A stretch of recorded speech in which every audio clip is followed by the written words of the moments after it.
খুব বেশি বিপদে আছেন, দেয়ালে পিঠ থেকে গেছে, পৃথিবীতে কোনো মানুষের কাছ থেকে সহায়তা পাওয়ার আশা ছেড়ে দিয়েছেন, অসুবিধা নেই। এই তিনটা আমলকে আপনি নিজের জন্য বাধ্যতামূলক করেন, ইনশাআল্লাহ তাআলা হেফাজত করবেন। জীবনে বহুবার আমি আমলটা করে দেখেছি, কঠিন কঠিন বিপদে আল্লাহ তাআলা কিভাবে উদ্ধার করেছেন আমি নিজে অবাক হয়ে গেছি, সারপ্রাইজ হয়ে গেছি।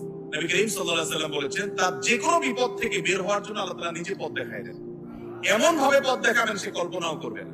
বহুবার আমল করে দেখেছি আমি, হাতে হাতে পেয়েছি আলহামদুলিল্লাহ। কোন বিপদে পড়লে দোয়া ইউনুস খতম করে দোয়া করা যাবে কিনা?